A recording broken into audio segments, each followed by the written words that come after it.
코로나19는 우리의 일상을 송두리째 뒤흔들었다. 일자리를 위협받고 활동의 자유를 빼앗긴 많은 사람들이 우울과 불안을 호소하고 있다.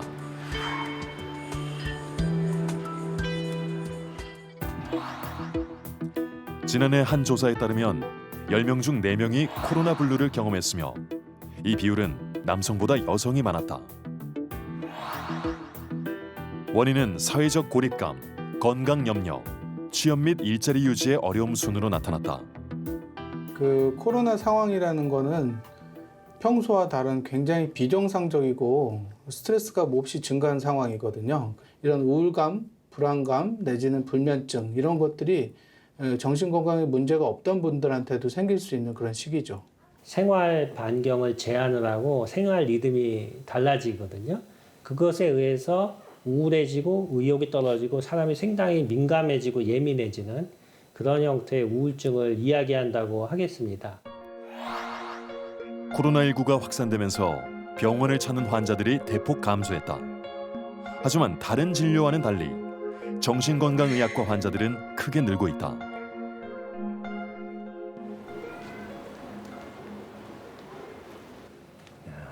올해 73세 이민재 씨. 20대 초반에 연극을 시작해 연극 배우로 살아온 세월이 50년이다. 전국에서 가장 유명한 무명 배우라고. 그래서 깔깔깔깔 웃기도 했는데 1년에 한 연화무 작품씩 이렇게 쭉 꾸준히 했었는데 작년에는 뭐 전혀 없었죠. 70이 넘는 지금까지도 1년에 10여 차례 무대에 오르며 관객을 만나왔다. 하늘이 찢어지도록 울어줄 텐데. 하지만 지난해 코로나로 공연이 무산되기를 몇 차례 1년 넘게 연극 무대에 오를 수 없었다. 50년 연극 인생에 처음 있는 일이었다. 우울하기가 짝이 없죠. 진짜 숨쉬기도 힘들 정도로 우울하죠.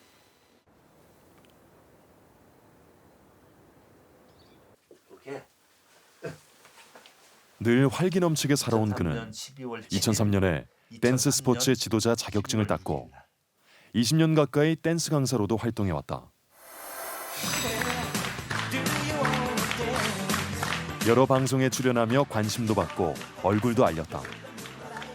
연극 배우로는 경험하지 못한 일들이었다. 무명의 이런 서름 같은 이런 아쉬움 같은 것들이 많이 자부심을 느끼게 해줬어요. 댄스 때문에. 하지만 코로나 때문에 댄스 강사로서의 활동도 막혔다. 그러던 중 몇 달 전부터 불안감이 엄습해오기 시작했다. 심할 때는 호흡이 곤란한 상황도 찾아온다. 그리고 증세가 한 5분인 게 아니라 한 10분, 20분, 30분, 40분 막 이렇게 계속 연결되는 거 그냥 그때 지금도 답답하네 그 얘기니까. 불안할 때는 몸을 움직여야 한다. 이제 막 불화통 터지고 그러잖아. 그러면 막 뛰는 거죠. 집에서.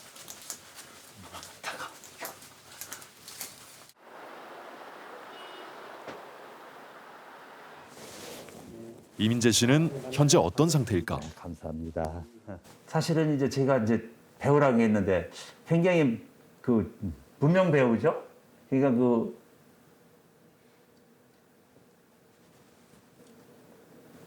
이제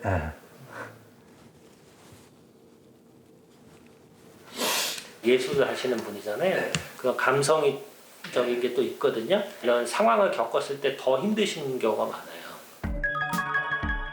정확한 진단을 위해 성격, 정서 등을 평가하는 다면적 인성 검사와 면담 등이 이루어졌다. 네, 안녕하세요. 과연 결과는 어떻게 나왔을까? 원래 에너지가 되게 높은 편이세요. 나이에 비해서는 굉장히 활동적인 편이에요. 그렇다고 조증이 있거나 이런 정도는 아니고 코로나가 발생하면서 걱정이 굉장히 늘었어요. 예전에는 자기 감정을 잘 드러내고 댄스 활동도 하고 그러셨는데 지금은 이제 못하고 있는 대인관계가 줄어든 것을 의미합니다. 일반적인 모양인데 너무 빠르게 밀었다는 거죠. 그러니까 그만큼 급하고 지금 불안하다는 겁니다. 머리카락도 없고요. 손도 한쪽은 안 그리시고. 우울 척도는 18점으로 우울감이 상당한 것으로 나타났고 불안 척도 역시 14점으로 높았다. 진단은 우울증이에요. 우울증. 예, 우울증이고 좀 불안이 많은 형태의 우울증이에요. 심장박동수 변화로 스트레스를 측정하는 자율신경균형 검사도 실시했다. 긴장이 좀 높은 편이에요. 다른 사람보다 교감신경계가 좀 활성화돼 있고. 교감신경이 지나치게 활성화되어 자율신경이 매우 불균형한 것으로 나타났다. 그렇다면 우울증은 어떻게 생기는 걸까? 우리의 감정에 중요한 역할을 하는 것은 뇌에서 분비되는 신경전달 물질이다. 신경전달 물질은 신경세포에서 분비되어 신경과 신경의 접합 부위인 시냅스를 통해 신경 정보를 전달한다. 행복과 안정에 관여하는 세로토닌, 쾌락과 활력을 담당하는 도파민, 에너지와 스트레스를 조절하는 노르에피네프린이 대표적이다. 그런데 스트레스 상태가 지속되면 신경 전달 물질이 감소해 뇌가 감정을 통제하지 못하며 우울증으로 이어지는 것이다. 이민재 씨는 복식 호흡을 배워보기로 했다. 힘을 완전히 빼면은 이 손가락 끝에 이렇게 약간 피가 몰리는 느낌이 들어요. 그러네. 복식 호흡을 하는데 아랫배에다가 바람을 넣어서 배를 불룩하게 만들어요. 천천히 빼요. 튜브에서 바람 빠지듯이 천천히 바람을 빼서 홀쭉하게 만들어요. 몸에 힘을 다 빼세요. 네, 천천히. 복식 호흡을 하면 어떤 효과가 있을까? 우리 몸엔 간뇌, 뇌줄기, 척수에서 뻗어나가 각종 내장 기관과 혈관에 분포되어 있는 자율신경계가 있다. 자율신경계는 스트레스 상황에서 빠르게 대처할 수 있도록 우리 몸을 긴장시키는 교감신경과 반대로 긴장과 흥분을 억제할수록 몸을 이완시키는 부교감신경으로 나뉜다. 그런데 복식 호흡을 하면서 숨을 천천히 내쉬면 부교감신경이 자극되면서 스트레스로 깨진 자율신경계의 균형이 회복되는 것이다. 네. 이렇게 하셔가지고 처방은 크게 약물 치료하고 행동 치료를 같이 했어요. 특히 이 공황 증상과 우울증을 없애주는 세로토닌을 증가시켜주는 약물을 사용을 했고요. 이거를 증가시키면은 뇌 전체의 신호가 증가되면서 우리의 기분이나 활력에 영향을 줄 수가 있는 거죠. 세로토닌은 마치 오케스트라의 지휘자 같은 역할을 한다. 도파민이나 노르에피네프린과 같은 신경전달 물질의 분비를 총체적으로 조율해 정서적 안정에 도움을 준다. 일상에서 세로토닌을 어떻게 높일 수 있을까? 햇빛은 세로토닌을 만드는 데 중요한 역할을 한다. 우리 눈의 망막으로 들어간 햇빛은 시신경을 통해 뇌간의 봉선핵에 전달되는데 봉선핵은 세로토닌이 생성되는 곳이다. 따라서 햇볕을 쬐면 세로토닌 분비가 증가해 불안한 마음을 가라앉히고 안정을 찾는 데 도움을 준다. 이민재 씨는 약물 치료를 비롯해 긴장 이완 훈련, 오전 햇빛 보기 등 생활 습관 개선을 통해 변화를 살펴보기로 했다. 뛰어! 뛰어! 뛰어! 뛰어! 35세 정진 씨 역시 코로나로 하루아침에 직장을 잃었다. 제가 코로나로 직장 없어지고 난 이후부터는 거의 맨날 하루에 한두 시간씩은 꼭 산책하는 것 같아요. 강아지와의 산책이 거의 유일한 외출이다. 예전만큼 정진 씨를 찾는 사람도 많지 않지만 그 역시 누군가를 만나는 것이 불편하다. 이 넓은 땅덩어리 하나에 내 집 하나 없나? 뭐 이런 생각도 들고. 혼자 있는 시간이 늘수록 우울한 마음이 깊어간다.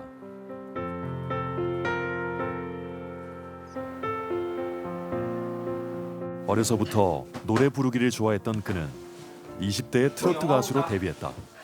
세상에 유일한 한 사람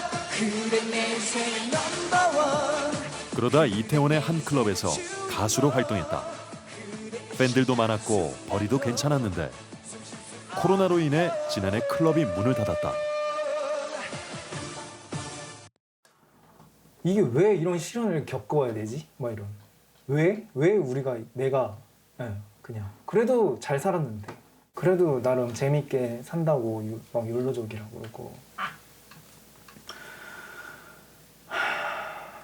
실패한 인생까지는 아니었는데 완전 실패 약간 그런 느낌을 주다 보니까 화가 나요. 수시로 화가 올라오기도 하고 아무런 의욕이 생기지 않는다. 무기력이라고 해야 될까? 네, 그냥 침대가 한없이 그냥 끌어잡아요. 그러니까 죽고 싶다라기보단 죽으면 어떤 느낌일까? 그러니까 아예 내가 사라지고 그냥 편안할까? 혹은 다시 태어날 수 있을까? 손, 이제 할 수 있다는 게 없다는 생각에 코, 마음만 답답하다. 코. 아유 잘했어요. 그래도 얘가 있으니까 내가 지금 있다는 느낌은 그걸로서 위안 받는 것 같아. 진짜 얘 때문에 사는 것 같아요 지금은.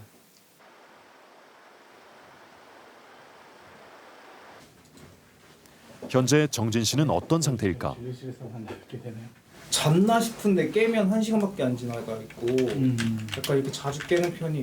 뭔가 집중하고 뭐 그렇게 하다가 문득 네네네. 그러다가 일종의 트라우마 재경험인데 약간 우울, 강박, 피해의식 이런 게 다 좀 치료가 필요한 정도 수준으로 좀 증가가 되어 있는 거거든요. 불안, 감정 조절 장애 등 다양한 형태의 우울 증상이 나타났는데 특히 실직에 대한 스트레스가 큰 상태였다. 우울증은 호르몬의 변화로 일어나기도 한다.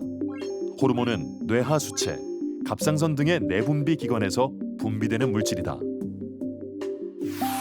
우리가 스트레스를 받으면 뇌하수체를 자극해 부신 피질 자극 호르몬이 분비된다. 그러면 다시 부신이 자극을 받아 스트레스 호르몬인 코르티솔을 분비해 우울증을 일으키는 것이다. 신체 곳곳에도 변화가 일어나는데 혈액이 근육으로 몰리면서 소화 기능에 문제가 생긴다. 혈관은 수축하며 혈압이 높아지고 심장 박동도 증가한다.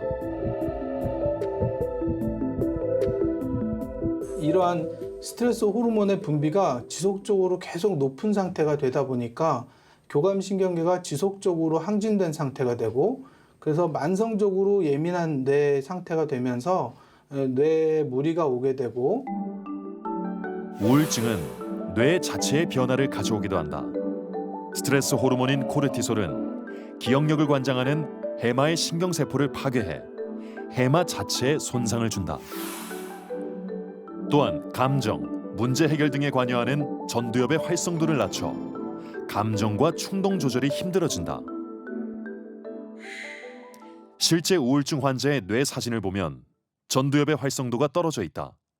그런데 우울하지 않은 상태가 되면 다시 활성화되는 것을 알 수 있다. 즉, 치료를 통해서 회복이 가능하다는 뜻이다. 중등도의 우울증이나 아니면 심한 우울증은 반드시 약물 치료를 같이 병행하는 게 좋습니다.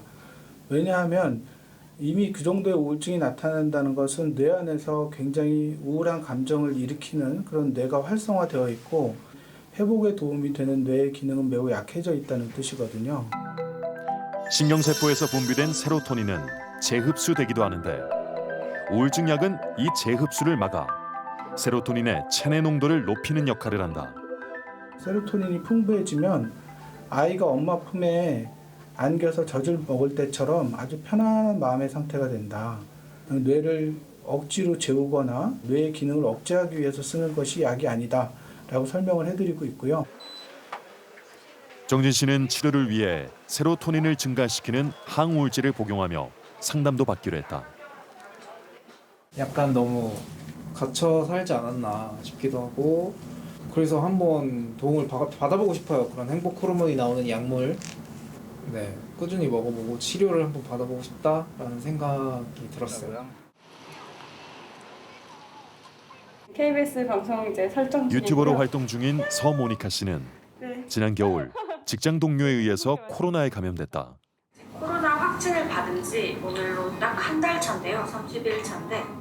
평소 워낙 긍정적인 성격이라 문제없이 잘 지내는가 싶었는데 코로나19 완치 후 얼마 지나지 않아 공황장애가 찾아왔다. 집에서 아무 생각 없이 나왔는데 사람들 머리가 이렇게 까맣게 막 있잖아요. 그걸 보자마자 숨이 안 쉬어지고 눈앞이 막 뿌얘지는 거예요. 그래서 나 이게 뭐지? 무슨 일이지? 라고 생각해서 다시 그대로 집에 올라가서 그냥 침대에 그대로 누웠어요. 세상 사람 모두가 나를 알아볼 것만 같은 두려움이 엄습해왔고 주변 사람들에게 피해를 주고 있다는 죄책감에 괴로웠다. 그러니까 사람들이 나를 되게 싫어하면 어떡하지? 내가 코로나 걸렸다고 혹시 소문이 났으면 동네에 났으면 어떡하지? 내 안에 아직 코로나 바이러스가 남아있으면 어떡하지? 한 조사에 따르면 코로나19의 확진과 낙인에 대한 두려움은 시간이 지날수록 증가하는 것으로 나타났다. 이 사건이 특수한 거고 이 사건이 잔인한 거예요. 감염병이 잔인한 겁니다.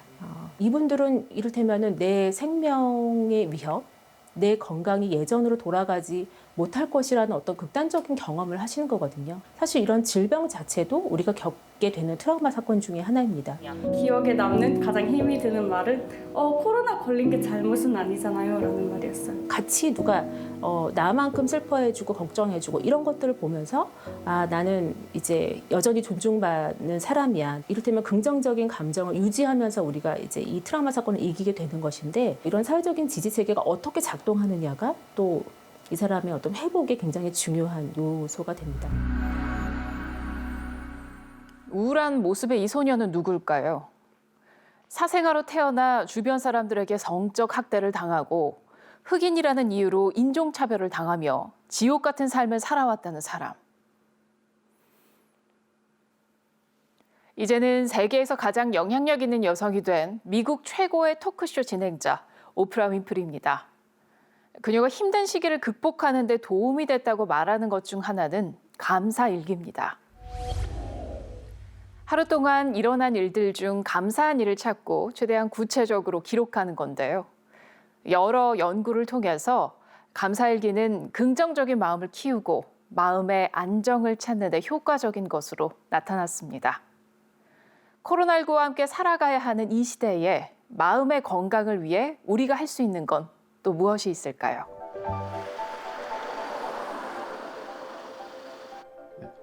안정화 기법. 마음을 안정시키기 위해 국립정신건강센터에서 소개하는 방법이다. 코로나가 장기화되며 스트레스가 많아졌다는 민재원 약사와 함께 스트레스를 해소하고 마음을 편안하게 만드는 안정화 기법을 배워보자. 그냥 이런저런 생각들이 그냥 뭉쳐가지고 마음이 이상하게 무겁고 불안하고 이제 짜증이 나고 이런 상태라고 말할 수가 있겠죠. 그런 상황에서는 내가 뭔가 행동을 해도 내 마음이 이 행동에 지금 있지가 않습니다. 첫 번째, 점진적 근육 이완 훈련. 온몸의 근육을 긴장시켰다가 길게 이완시켜 마음의 안정을 찾는 방법이다. 어깨를 잔뜩 웅크렸다가 힘을 풀고 길게 내려놓는 것처럼 신체 각 부위의 근육에 힘을 주고 약 5초 동안 긴장 상태를 유지한 다음 약 20초간 천천히 힘을 빼 근육을 이완시킨다.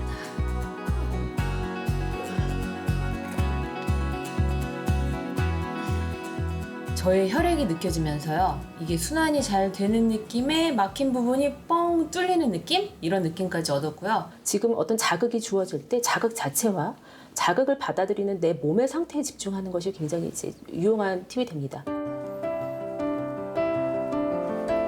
두 번째, 착지 기법. 신체의 감각을 자극해 현재에 집중함으로써 힘든 기억이나 감정에서 빠져나오게 하는 훈련이다.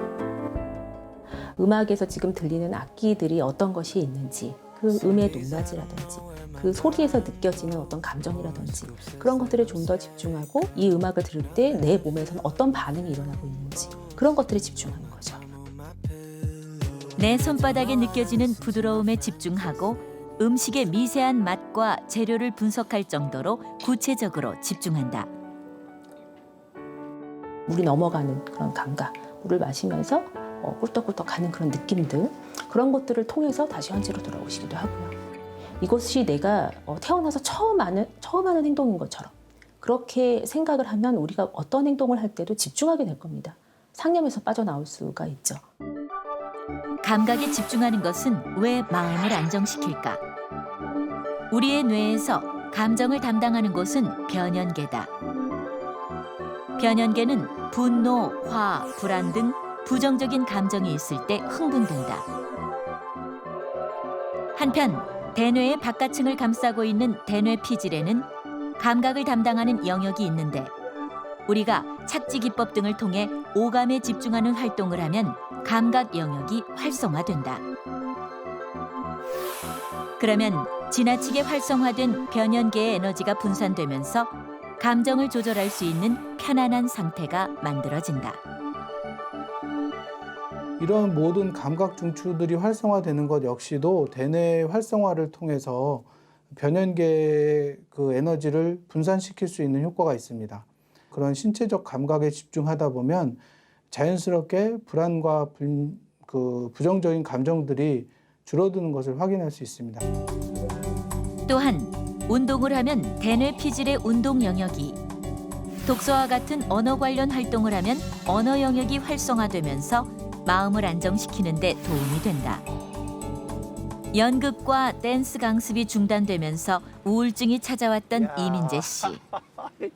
야, 여름 예쁘다. 다 져가는데 아주 넌 아직 싱싱하구나. 아이고, 나도 아주 한동안 혼났다. 마음을 느긋하게 하라고 하시고 복식호흡 하는 거 아주 열심히 했어요. 열심히 했더니 정말 많이 좋아졌어요. 불안한 마음이 사라지고 안정을 되찾자 새로운 일을 시작하려는 의지도 생겼다. 얼마 전부터는 댄스를 가르쳐주는 유튜브를 시작했다. 근데 이제 이렇게 마음이 좀 가벼워지니까 이제 이런 걸 하는데 너무 재밌는 거예요. 명상됐어? 명상 아니 오늘 운동했지. 아이고 얼굴 까매졌다. 운동 까매. 코로나 덕분에 인생 경험을 아주 잘하는 거. 그런 경험은 아니었대. 코로나에서 벗어나는 그날을 생각하며 행복한 여행도 꿈꿔본다. 이 코로나 끝나면 당신 뭐 하고 싶어? 나 코로나 끝나고 네. 당신 마음의 병이 네. 활짝 열려서 그건 열릴 거고. 그러면 이제 여행이나 좀 가볼까? 그러자. 울릉도 가보자. 울릉도. 울릉도 가서 오징어 회도 먹고. 정진 씨를 다시 만난 곳은 한 봉사활동 현장. 되게 기분이 좋았어. 아무 생각도 안 나면서 정말 맛있게 드셨으면 좋겠다. 약물 치료와 상담 치료로 어느 정도 회복된 그는 의미 있는 활동을 통해 더 큰 행복을 느끼고 싶었다. 안녕하세요, 어머니. 네. 제가 직접 샀습니다. 고맙습니다. 맛있게 드세요. 네, 수고하세요. 누군가를 돕는 일은 자신에게도 큰 도움이 된다. 누군가에게 감사를 받는 과정 속에서 자존감이 올라가는 경험을 하기 때문이다. 성취감, 감사함. 뭔지 모르겠는데 이렇게 받으면서 감사도 하는데 제가 드리는데도 감사하더라고요. 처음 겪어보는 느낌인 것 같아요. 이미 그래도 이겨낸 것 같아서 덕분에 많은 경험을 하고 많은 걸 느끼는 중입니다. 우리 인간은 같이 공동체 안에서 서로 사회적인 관계 속에서 살아왔고 또 그렇게 할 때 가장 이 몸과 정신의 기능도 가장 최적화한다고 해요. 관계 조율에서 우리가 굉장히 강조하는 거가 뭐냐 하면 감사함을 느끼는 거거든요. 지금의 현재 상황을 있는 그대로 받아들이는 것이 긍정입니다. 내가 부정적인 감정에 빠져들지 않게 즐거운 활동과 즐거운 인간관계와 그리고 의미 있는 그런 생활들에 빠져들 수 있도록 노력하는 것이 모든 분들이 건강해질 수 있는 비결이 아닐까 생각합니다. 긍정적인 대화를 하고 같이 서로 이야기를 하고 그러면서 좋은 부분을 더 이야기하려고 한번 해보시면 어떨까 하는 생각이 들어요. 물론 어려운 시기지만은 그 안에서도 우리가 긍정적인 것을 발견할 수 있으면은 코로나 분을 예방하는 데 도움이 될 것 같습니다.